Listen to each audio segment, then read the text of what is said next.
Hello guys. நம்ம இந்த வீடியோல என்ன டிஸ்கஸ் பண்ண போறோம் அப்படின்னா ஜெனரல் ஸ்டடீஸ் தான். ஸோ ஆல்ரெடி வந்து 50 கொஸ்டின்ஸ் கம்ப்ளீட் பண்ணியாச்சு. நெக்ஸ்ட் ஒரு 25 கொஸ்டின்ஸ் இருக்கு. அதை இன்னைக்கு டிஸ்கஸ் பண்ணிடலாம். ஓகேவா? ஸோ பார்க்காதவங்க நம்மளுடைய பிளேலிஸ்ட்ல இருக்கு. போய் செக் பண்ணி பாருங்க. ஸோ படிக்கல அப்படின்னவங்க அதை படிச்சுட்டு வந்துருங்க. ஓகேவா? ஸோ ஆல்ரெடி வந்து 7வது கொஸ்டின் பேப்பர் படிச்சுட்டு இருக்கோம் இல்லையா? ஸோ 7 கொஸ்டின் பேப்பர் கிட்ட வந்தாச்சு. 6 கொஸ்டின் பேப்பர் ஃபுல்லாக கம்ப்ளீட் பண்ணியாச்சு. ஸோ ஓகே, கொஸ்டின் பேப்பர் ரொம்ப ரொம்ப இம்பார்ட்டன்ட். ரிப்பீட்டட் கொஸ்டின்ஸ் வந்து கொஸ்டின் பேப்பர்ஸ்ல இருந்து கேட்குறாங்க. General studies also. ஓகேவா? ஸோ படிக்காதவங்க ஜெனரல் ஸ்டடீஸ்ல உள்ள ப்ரீவியஸ் இயர் கொஸ்டின், ஏன்னா வந்து ஜெனரல் ஸ்டடீஸ் ரொம்ப கஷ்டம் நமக்கு. புக்கில் உள்ளது எல்லாத்தையும் படிக்கிற மாதிரி இருக்கும். அதனால படிக்கிறதுக்கும் ரொம்ப கஷ்டமா இருக்கும். ஆனால் வந்து இந்த மாதிரி ஜெனரல் ஸ்டடீஸ்ல உள்ள கொஸ்டின்ஸ் வந்து நீங்கள் ஜஸ்ட் படிச்சு வச்சுக்கிட்டீங்க அப்படின்னா ரொம்ப ஈஸியாக இருக்கும். ஓகேவா? ஸோ இதில் வந்து பார்த்தீங்க அப்படின்னா 51 நம்ம அந்த கொஸ்டின் பார்க்கலாம். கீழ்கண்ட தொடர்களில் இருந்து சரியான விடையை தேர்ந்தெடுக்கவும். கீழ்கண்ட தொடர்களிலிருந்து சரியான விடையை தேர்ந்தெடுக்க சொல்லியிருக்காங்க. என்ன கேட்டிருக்காங்க அப்படின்னா, தமிழ்நாட்டில் மக்கள் தொகை அடர்த்தி குறைவாக உள்ள மாவட்டம் எது?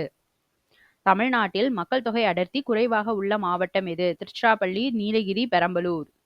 ஸோ இதுல மக்கள் தொகை அடர்த்தி கம்மியா இருக்கிறது எது?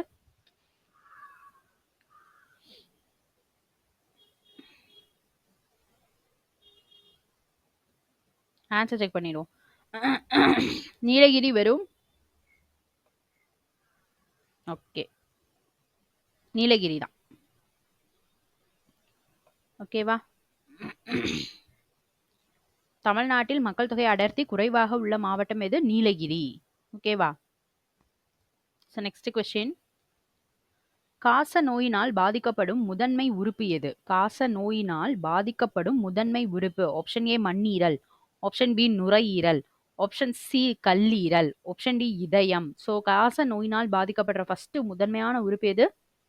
ஆப்ஷன் பி நுரையீரல். லங்ஸ் தான் ஃபர்ஸ்ட் அஃபெக்ட் ஆகும்.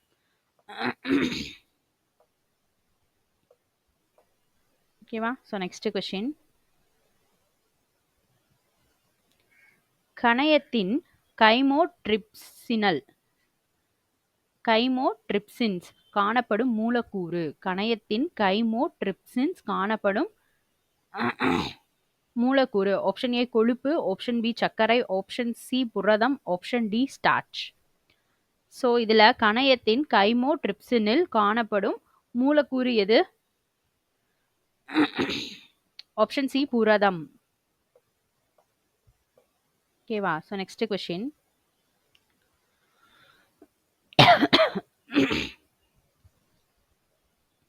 வாஸ்குலார் பூவா தாவரங்கள் என அறியப்படும் தாவர குழுமம் எது?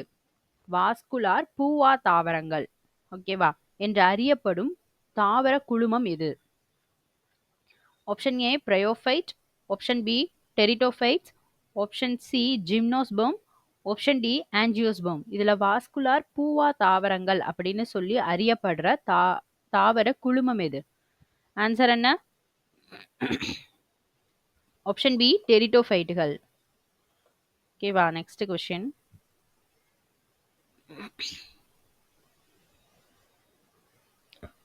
இருபுறமும் குழிந்த தட்டு வடிவ அமைப்பை கொண்ட செல் டேஷ். இருபுறமும் குழிந்த தட்டு வடிவ அமைப்பை கொண்ட செல் டேஷ். ஆப்ஷன் ஏ லிம்போசைட்கள், ஆப்ஷன் பி லியூகோசைட்டுகள், ஆப்ஷன் சி எரித்ரோசைட்டுகள், ஆப்ஷன் டி ஃபோகோசைட்டுகள். ஸோ இதுல இருபுறமும் குழிந்த தட்டு வடிவ அமைப்பு கொண்ட செல் எது? ஆன்சர் என்ன? ஆப்ஷன் சி எரித்ரோசைட்டுகள். ஓகேவா? So next question.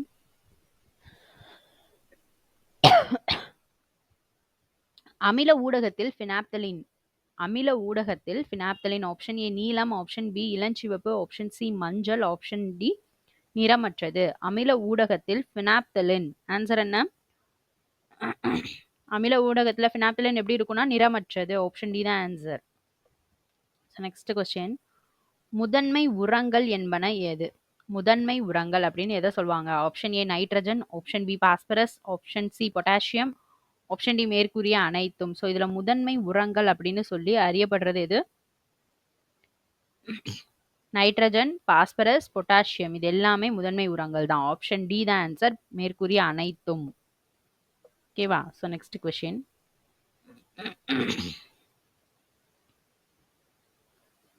உலோகவியல் செயல்முறையில் உள்ள கீழ்க்கண்ட படிகளை சரியாக அடுக்குக. உலோகவியல் செயல்முறையில் உள்ள கீழ்க்கண்ட படிகளை சரியாக அடுக்குக. உலோகத்தை தூய்மையாக்கல், தாதுக்களை அடர்ப்பித்தல், பண்படா உலோகத்தை உருவாக்குதல். ஸோ இதில் உலோகவியல் செயல்முறையில் உள்ள படிகளை கரெக்டாக நம்மள அடுக்க சொல்லியிருக்காங்க. ஸோ இதோட கரெக்டான ஆன்சர் என்ன? ஸோ எது ஃபர்ஸ்ட் வரும், எது செகண்ட், எது தேர்டு? ஃபர்ஸ்ட் ஒன் என்னது? தாதுக்களை அடர்ப்பித்தல் தான் ஃபர்ஸ்ட் வரும். ஃபர்ஸ்ட் என்னது? தாதுக்களை அடர்ப்பித்தல். அதுக்கடுத்து பண்படா உலோகத்தை உருவாக்குறது. அடுத்தது உலோகத்தை தூய்மையாக்குறது. ஓகேவா? ஸோ இதான் ஆன்சர். ரெண்டு இதில் இருக்கு. செகண்ட் வந்து தேர்டு. ஆப்ஷன் பி தான் ஆன்சர். இந்த மாதிரி உள்ளதெல்லாம் கதை மாதிரி ஞாபகம் வச்சுக்கோங்க. ஃபர்ஸ்ட் அடர்ப்பிக்கணும், அதுக்கப்புறம் உலோகத்தை உருவாக்குறோம், அதை அதுக்கடுத்து நல்லா க்ளீன் பண்ணி தூய்மையாக்கிறோம் அப்படின்ற மாதிரி. ஸோ ஒரு சின்ன சின்ன ஸ்டோரி வச்சு நீங்கள் படிங்க. இந்த மாதிரி கால வரிசைப்படுத்துக, இந்த மாதிரி வரிசைப்படுத்துக, இந்த மாதிரி வர கொஸ்டின்ஸ் எல்லாமே நீங்கள் என்ன பண்ணணும் அப்படின்னா தனியாக நோட் பண்ணிக்கணும். நோட் பண்ணிட்டு பக்கத்தில் உங்களுக்கு என்ன ஸ்டோரி தெரியுமோ, என்ன ஸ்டோரி இதை வச்சு அதுக்காக பெரிய ஸ்டோரி கிடையாது, ஒரு குட்டி ஸ்டோரி, ஒரு 2 லைன்ல முடிகிற மாதிரி ஒரு சின்ன ஸ்டோரி வந்து ரெடி பண்ணி அது பக்கத்தில் எழுதி வச்சுக்கணும். எக்ஸாம் போகிறப்ப நான் இதை உட்காந்து ஃபுல்லாக கால வரிசைப்படுத்துக்க, ஃபர்ஸ்ட் இது செகண்ட் இதுன்னு படிக்க தேவையில்லை. அந்த கதையை படிச்சுட்டு அடுத்தது போயிடலாம். ஓகேவா? அந்த கதையை மட்டும் நம்ம படிச்சுட்டு வந்தாலே போதும். ஆனால் அந்த என்ன பண்ணணும்னா கதை நமக்கு எழுத தேவையில்லைன்னு நினச்சிடக்கூடாது. நம்ம ஒவ்வொன்றுத்துக்கும் ஒரு கதை எழுதியிருப்போம், மறந்து போயிடும். அந்த கதை மறந்துடும். அடுத்தது அதுக்கு புதிய கதையை நம்ம உருவாக்கணும். அதனால நீங்கள் ஃபர்ஸ்ட்டே ஒரு சின்ன ஸ்டோரி எழுதி வச்சுக்கோங்க. ஓகேவா? நெக்ஸ்ட்டு, கொடுக்கப்பட்ட திசையில் ஒரு குறிப்பிட்ட அளவு திறனை வழங்கும் குறிப்பிட்ட அதிர்வெண் கொண்ட ஒளி மூலத்தின் செறிவு டேஷ். கொடுக்கப்பட்ட திசையில் ஒரு குறிப்பிட்ட அளவு திறனை வழங்கும் குறிப்பிட்ட அதிர்வெண் கொண்ட ஒளி மூலத்தின் செறிவு dash. Option A mole, option B candela, option C ampere, option D kelvin. So இதோட கரெக்டான ஆன்சர் என்ன? கொடுக்கப்பட்ட அதிர்வெண் திசையில் ஒரு குறிப்பிட்ட அளவு திறனை வழங்கும் குறிப்பிட்ட அதிர்வெண் கொண்ட ஒளி மூலத்தின் செறிவு ஆப்ஷன் பி கேண்டிலா. ஓகேவா? Next question. மிதக்கும் பொருளின் மீது திரவம் செயல்படுத்தும் மேல்நோக்கு விசை அப்படின்றது. மிதக்கிற பொருளின் மீது திரவம் செயல்படுத்தும் மேல்நோக்கு விசை என்பது ஆப்ஷன் ஏ அழுத்தம், ஆப்ஷன் பி உராய்வு, ஆப்ஷன் சி பரப்பு இழுவிசை, ஆப்ஷன் டி மிதப்பு விசை. ஸோ இதோட கரெக்டான ஆன்சர் என்ன? ஆப்ஷன் டி மிதப்பு விசை. ஓகேவா? Next question. மின் அழுத்தம் அல்லது மின்னழுத்த வேறுபாட்டின் எஸ்ஐ அலகு. மின்னழுத்தம் அல்லது மின்னழுத்த வேறுபாட்டின் எஸ்ஐ அலகு என்பது option A joule, option B coulomb, option C volt, option D ohm. So இதில் மின்னழுத்தம் அல்லது மின்னழுத்த வேறுபாட்டின் எஸ்ஐ அலகு அப்படின்றது என்னது? Option C volt.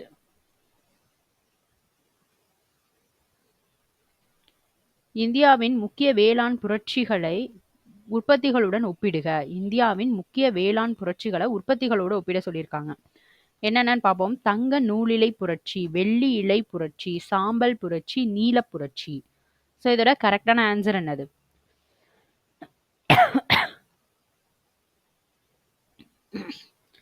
இப்போ ஃபர்ஸ்ட் என்ன கொடுத்துட்டாங்க? தங்க நூலிலை புரட்சி. தங்க நூலிலை புரட்சி அப்படின்னா என்ன வரும்?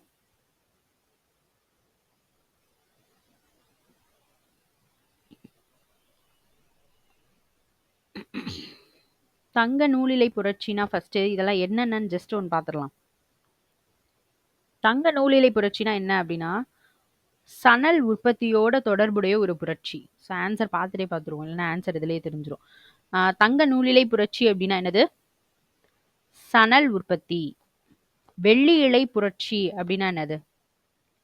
பருத்தி உற்பத்தி. சாம்பல் புரட்சி உரங்கள். நீல புரட்சி மீன்கள் உற்பத்தி. ஓகேவா? ஆப்ஷன் டி தான் ஆன்சர்.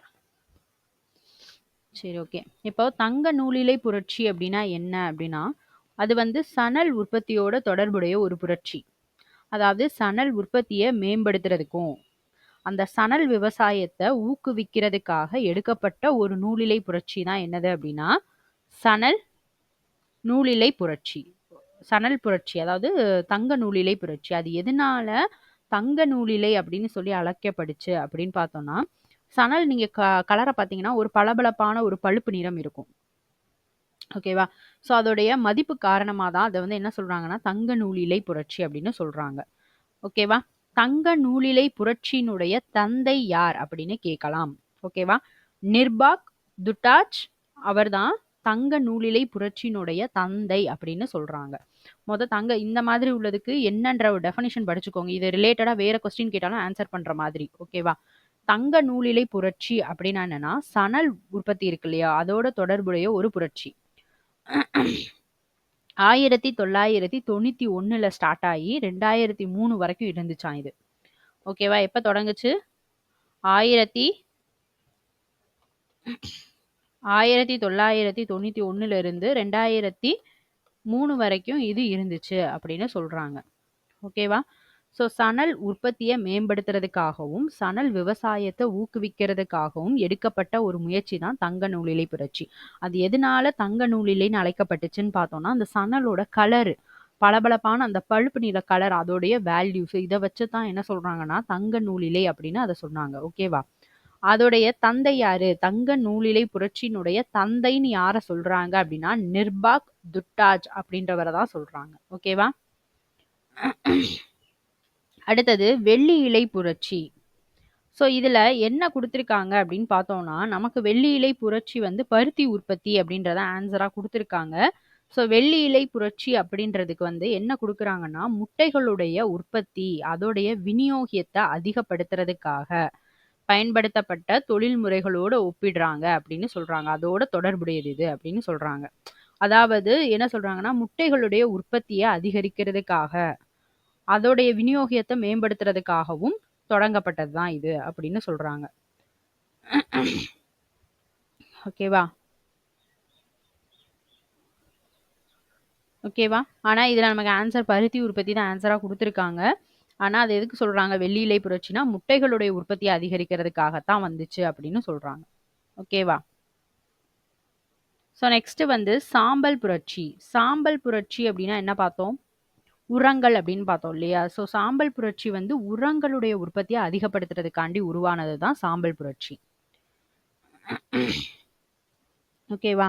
ரசாயன உரங்கள்லாம் இருக்குல்ல, செயற்கை உரம் அதை குறைக்கிறதுக்காகவும் இயற்கை உரத்தை அதிகரிக்கிறதுக்காகவும் உருவாக்கப்பட்டது தான் எது அப்படின்னா சாம்பல் புரட்சி. ஓகேவா? ஸோ நெக்ஸ்ட் நீல புரட்சி அப்படின்னா என்ன படிச்சோம்? நீல புரட்சி அப்படின்னா மீன்கள் உற்பத்தின்னு படிச்சோம். இது மீன்களுடைய உற்பத்தியை அதிகப்படுத்துறதுக்காக. ஓகேவா? மீன்களுடைய உற்பத்தியை அதிகப்படுத்துறதுக்காக உருவான புரட்சி தான் நீல புரட்சி. ஓகேவா? அதுல இந்த வெள்ளி இலை புரட்சி மட்டும் நமக்கு டவுட்டட் தான். பருத்தி உற்பத்தின்னு கொடுத்துருக்காங்க. ஆனா முட்டைகளுடைய உற்பத்தி அதிகப்படுத்துறதுக்கு தான் என்ன செஞ்சுச்சுன்னா வெள்ளி இலை புரட்சி என்ன செஞ்சதுன்னா வந்தது. ரைட்டா? ஸோ நெக்ஸ்ட்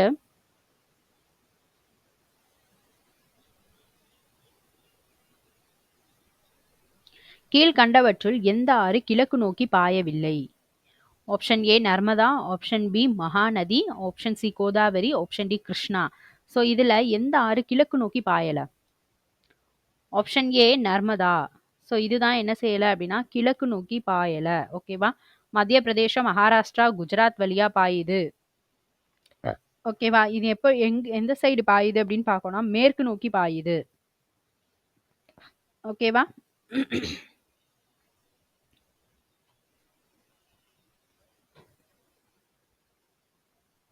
மேற்கு நோக்கி என்ன செய்யுது?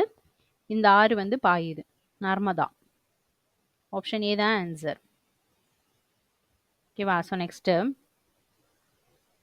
எது தவறாக பொருந்தியுள்ளது? மகாநதி, டெலன், சந்தூர் அதாவது ஆறும் அதோடைய துணை ஆறும் அதுல எது தப்பா பொருந்தி இருக்கு அப்படின்னு கேட்டிருக்காங்க. Mahanadi, Telen, Sandur. Option B Godavari, Purna, Penganga. Option C Krishna, Bhima, Koyna. Option D Kaveri, Tungabhadra, Palar. So இதுல தப்பா பொருந்தி இருக்கிறது என்னது? ஆன்சர் என்ன?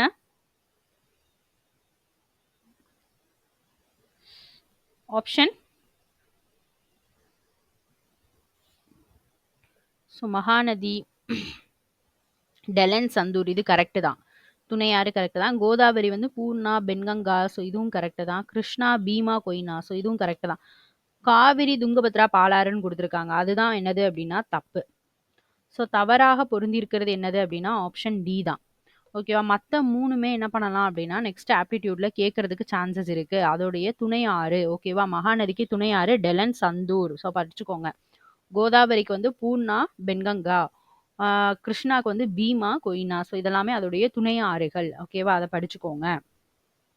ஸோ இதே வந்து காவிரியுடைய துணை ஆறு என்ன அப்படின்னா பவானி, அமராவதி, நொய்யல், கபினி, அர்க்கவாதி, ஹேமவாதி, ஹாரங்கி, சிம்சா, சொர்ணாவதி, ஏமாவதி, லட்சுமண தீர்த்தம். இந்த ஆறுகள் எல்லாம் எது வந்து அப்படின்னா காவிரியோடைய துணை ஆறுகளா சொல்றாங்க. இப்ப தமிழ்நாட்டுல மட்டும் பாயிர காவிரியோடைய துணை ஆறு எது அப்படின்னா பவானி, அமராவதி, நொய்யல்.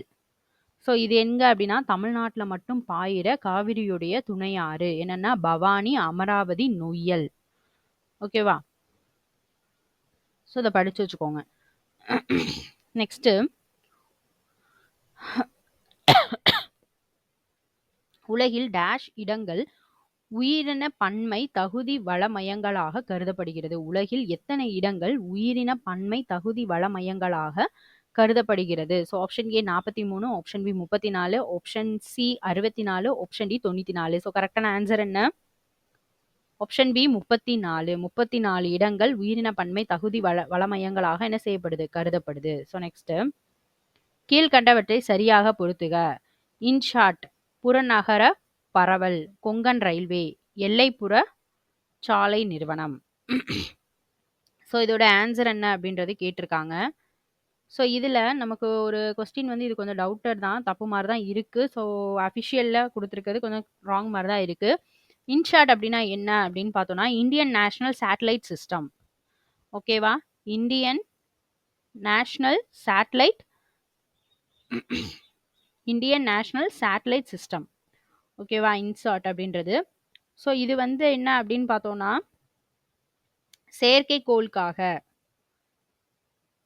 செயற்கைக்கோள் பணிகளுக்காக அதுக்காக உருவாக்கப்பட்டதா இது. ஓகேவா? ஃபர்ஸ்ட் ஒன் இதுதான். ஸோ நெக்ஸ்ட்,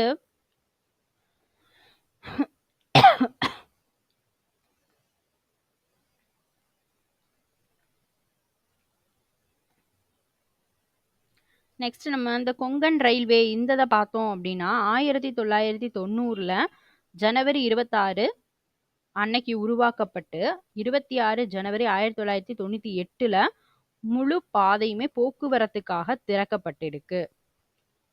ஓகேவா? இதோடைய தொடக்கம் மற்றும் முடிவு எங்க இருக்கு அப்படின்னு சொல்றாங்கன்னா மும்பையில இருந்து மங்களூர் வரைக்கும் அப்படின்னு சொல்றாங்க. மும்பை டு மங்களூரு அப்படின்னு சொல்றாங்க கொங்கன் ரயில்வே. ஸோ மும்பை அப்படின்றதான் இதுக்கான ஆன்சரா இருக்கும். சாரி, இது வந்து 3. ஓகேவா? ஸோ நெக்ஸ்ட்,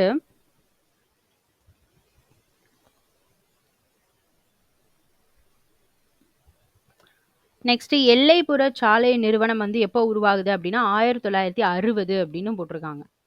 ஓகேவா? ஸோ நெக்ஸ்ட், புறநகர பரவல். ஸோ இதுதான் நகரமயமாக்கலா இருக்கணும். ஸோ இதுதான் வந்து ஆன்சரா வரணும். பட் ஆனால் நமக்கு ஆன்சர் என்ன கொடுத்துருக்காங்க அப்படின்னா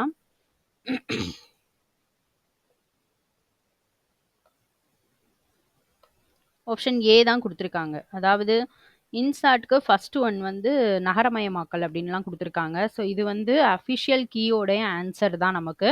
பட் ஆனால் நம்ம நெட்டில் ரெஃபர் பண்ணும்போது ஆன்சர் என்ன வந்திருக்கு அப்படின்னா இன்ஷாட்னா செயற்கைக்கோள் பேஸ் பண்ணி உள்ளது தான் அப்படின்ற மாதிரி தான் வந்திருக்கு. கொங்கன் ரயில்வே அப்படின்னு பார்த்தோம்னா அது வந்து மும்பை டு மங்களூரு அந்த இதுக்கான பாதை அப்படின்னு போட்டிருக்காங்க. எல்லைப்புற சாலை நிறுவனம் அப்படின்னு பார்த்தோம்னா 1960 தான் அது வந்திருக்கு. ரைட்டா? ஸோ நெக்ஸ்ட் வந்து புறநகர பரவல் அப்படின்னா நகரமயமாக்கல். ஸோ இந்த மெத்தட்ல தான் நாம போட்டிருக்கோம். பட் அஃபிஷியல் கீ இதான் ஆன்சர். ஓகேவா? என்னன்றது நீங்க வெரிஃபை பண்ணிக்கோங்க. ஸோ நெக்ஸ்ட் கொஸ்டின்,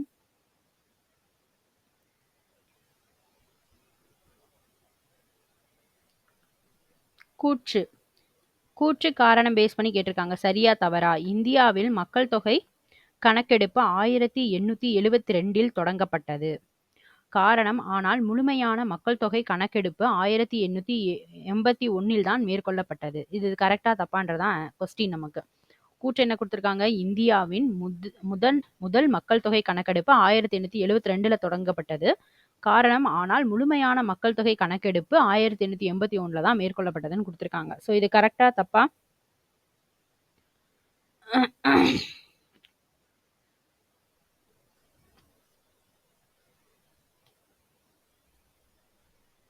ஸோ இதில் இந்தியாவின் மக்கள் தொகை கணக்கெடுப்பு 1872ல தான் தொடங்கப்பட்டுச்சு. ஓகேவா? அது ஆப்டிடியூட்ல கேட்பாங்க, படிச்சுக்கோங்க. 1872ல தான் என்ன செய்து தொடங்கப்பட்டுச்சு. முழுமையான மக்கள் தொகை கணக்கெடுப்பு 1881ல தான் மேற்கொள்ளப்பட்டது. ஸோ இதுவும் கரெக்ட் தான். இது ரெண்டுமே விளக்கமும் கூற்றுக்கு விளக்கம் சரியா தான் இருக்கு. ஸோ ரெண்டுமே ஆப்டிடியூட்ல கேட்கறதுக்கு வாய்ப்பு இருக்கு, படிச்சுக்கோங்க. இந்த தடவை கூற்று காரணத்துல கேட்டிருக்காங்க. அடுத்த தடவை என்ன கேட்கலாம் அப்படின்னா தனியா ஆப்டிடியூட்ல கேட்கலாம். So next question.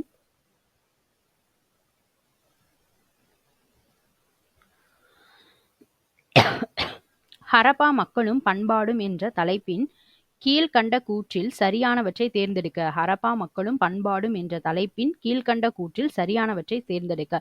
சிந்துவெளி நாகரிகத்தில் ஒன்றுக்கும் அதிகமாக குழுக்கள் இருந்தன.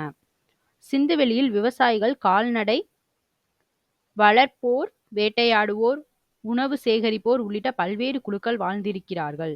சிந்துவெளி நாகரிகத்தில் ஒன்றுக்கு அதிகமான 5 குழுக்கள் இருந்தன. ஸோ இதுல என்ன கேட்டிருக்காங்க அப்படின்னா சரியானது எது அப்படின்றதான் கொஸ்டின்ல கேட்டிருக்காங்க. சரியானது எது அப்படின்றதான் கொஸ்டின் நமக்கு. சிந்துவெளி நாகரிகத்தில் ஒன்றுக்கும் அதிகமான குழு இருந்துச்சு, அது கரெக்ட் தான். சிந்துவெளியில் விவசாயிகள், கால்நடை வளர்ப்போர், வேட்டையாடுவோர், உணவு சேகரிப்போர் உள்வேட்ட நிறைய குழுக்கள் இருந்திருக்காங்க, அதுவும் கரெக்ட் தான். ஒன்றுக்கும் அதிகமான 5 குழுக்கள் இருந்தன, இது வந்து தப்பு. ஓகேவா? ஸோ ஃபர்ஸ்ட் அண்ட் செகண்ட் வந்து கரெக்ட். ஆப்ஷன் பி தான் ஆன்சர். இந்த கூற்று காரணம் எல்லாமே ஆப்டிடியூடுக்கும் படிச்சுக்கோங்க. அடுத்ததுல நம்ம கேட்க வாய்ப்பு இருக்கு. கவிராஜா என்ற புகழை பெற்றவர். கவிராஜா என்ற புகழை பெற்றவர். ஆப்ஷன் ஏ சந்திரகுப்தர், ஆப்ஷன் பி விஷ்ணுகுப்தர், ஆப்ஷன் சி சமுத்திரகுப்தர், ஆப்ஷன் டி ஸ்ரீகுப்தர். இதுல கவிராஜா அப்படின்னு சொல்லி புகழப்பட்டவர் யாரு? Option C சமுத்திரகுப்தர். அவர் தான் கவிராஜா என்ற புகழை பெற்றவர். ரைட்டா? So next question. பேசின் ஒப்பந்தம் இரண்டாம் பெஷ்வா பாஜிராவுக்கும் டேஷுக்கும் இடையே கையெழுத்தானது. பேசின் ஒப்பந்தம் இரண்டாம் பெஷ்வா பாஜிராவுக்கும் டேஷுக்கும் இடையே கையெழுத்தானது. Option A Shivaji, option B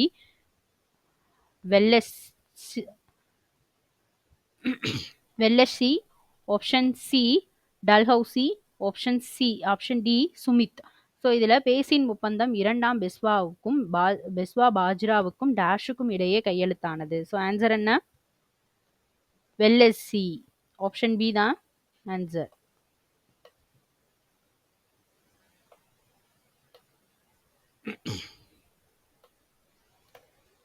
so next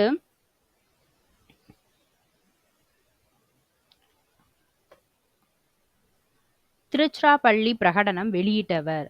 Tiruchirappalli பிரகடனம் வெளியிட்டவர். Option A Velu Nachiyar, option B Rani Mangammal, option C Veerapandiya Kattabomman, option D Marudhu சகோதரர். இதுல திருச்சிராப்பள்ளி பிரகடனம் வெளியிட்டது யாரு? திருச்சிராப்பள்ளி பிரகடனம் வெளியிட்டவர் யாரு? ஆப்ஷன் டி மருது சகோதரர்கள். So next question.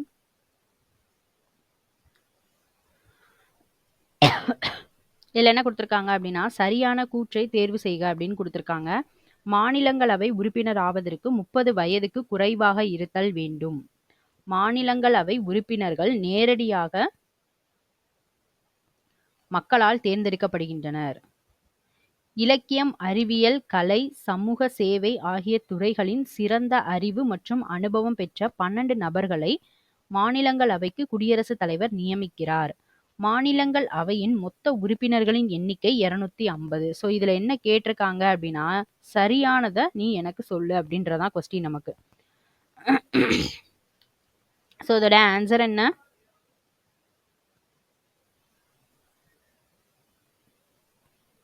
மாநிலங்களவை உறுப்பினராவதற்கு 30 வயதுக்கு குறைவாக இருக்கணும். இது தப்பு. மாநிலங்க உறுப்பினர்கள் நேரடியாக மக்களால் தேர்ந்தெடுக்கப்படுகின்றனர். இலக்கியம், அறிவியல், கலை, சமூக சேவை ஆகிய துறைகளில் சிறந்த அறிவு மற்றும் அனுபவம் பெற்ற 12 நபர்களை மாநிலங்களவைக்கு குடியரசுத் தலைவர் நியமிக்கிறார். ஓகே. மாநிலங்களவையின் மொத்த உறுப்பினர்களின் எண்ணிக்கை 250. ஸோ 3rd and 4th வந்து கரெக்ட். ஆப்ஷன் பி தான் ஆன்சர் அப்போ. ஓகேவா? So next question.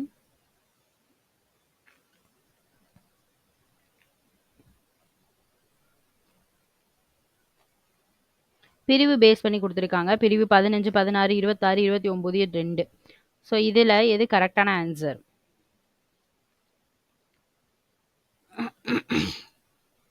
இதில் எது கரெக்டான ஆன்சர்? பிரிவு 15 சமயம், இனம், சாதி, பாலினம் அல்லது பிறப்பிடம் ஆகியவற்றின் அடிப்படையில் பாகுபடுத்துவதை தடை செய்கிறது. கரெக்டு தான். பிரிவு 16 வந்து பொது வேலை வாய்ப்பில் சமமான வாய்ப்பளித்தல்.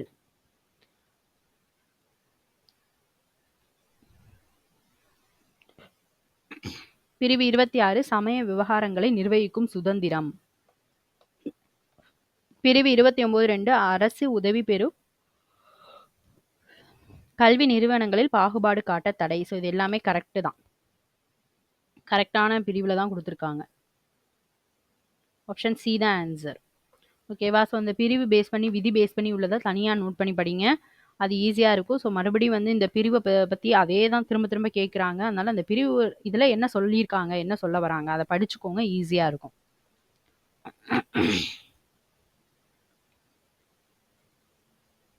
ஓகே. பண்பாடு என்பது மக்களின் மொழி, உணவு, உடை, சமூக பழக்க வழக்கங்களை குறிக்கும். இந்தியா பன்முக பண்பாடு கேந்திரமாக உள்ளது.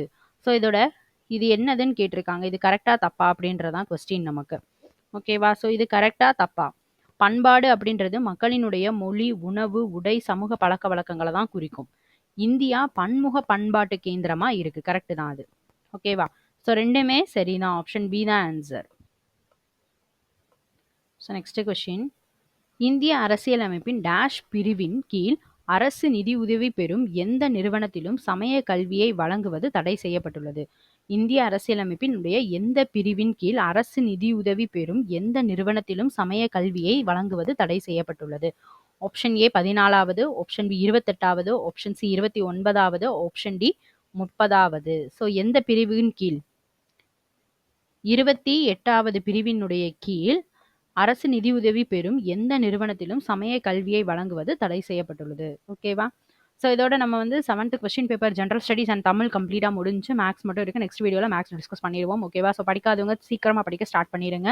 ஸோ இன்னும் பார்க்கவே ஆரம்பிக்கல அப்படின்றவங்க நம்மளோட பிளேலிஸ்ட்டில் இருக்குது. Tamil and general studies maths வந்து தனித்தனியாக நம்ம இண்டிவிஜுவலாக போட்டுட்ருக்கோம். ஒவ்வொரு கொஸ்டின் பேப்பர் ரீகால் பண்ணிட்டு இருக்கோம். 7th கொஸ்டின் பேப்பர் வந்தாச்சு. ஸோ படிக்கிறவங்க சீக்கிரமாக ஃபாஸ்ட்டாக படிச்சுட்டு வந்துட்டே இருங்க. ஓகேவா? So thank you.